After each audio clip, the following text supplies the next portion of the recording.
This person says common law trusts. No, we do not touch common law trusts. Anybody out there trying to evade taxes or set up structures to evade taxes, don't recommend that. There's lots of ways to compliantly not pay taxes. And I want the IRS to go away just like everybody else does.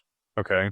Like, I hope that all of this that people are talking about with Trump and the IRS getting removed and all that happening, please, I would love for that to happen. I would love to go to a tax system like they have in Dubai, which is a 6% value added tax on everything that's not a necessity, right, for survival. So if it's not water, food, or shelter, it's taxed at 6% across the board as a federal tax. Everything's on blockchain. If that ends up being the case, they would be collecting a ton of money on all of that. And I think that would be a very fair way of doing it. The Middle East has a little bit different situation than us with the oil and the government's ability to monetize that. And they're able to actually pay people a stipend that are citizens there. So a little bit different setup. I get that. But, now that we have the tariffs in place, and you can think whatever you want about that. I'm not here to get political. But in the past, when we have used tariffs, it actually worked pretty good. We didn't have income tax here in the US. They got rid of the tariffs and implemented the income tax. And taxation is theft, in my opinion.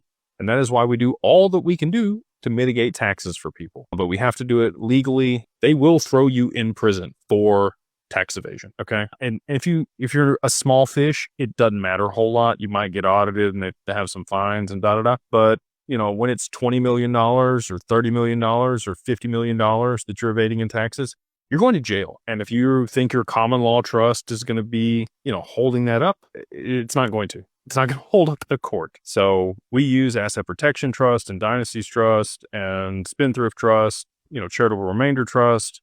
There's like 88 different types of trusts out there. And we have access to all those tools because that's what they are. They're tools. But we do not use common law trusts. And I would encourage you to look at whoever is trying to coerce you into that. If there's somebody that says you can defer taxes in perpetuity or, evade or remove taxes by using this type of trust, I would suggest not working with them. There's, again, plenty of ways to legally mitigate taxes.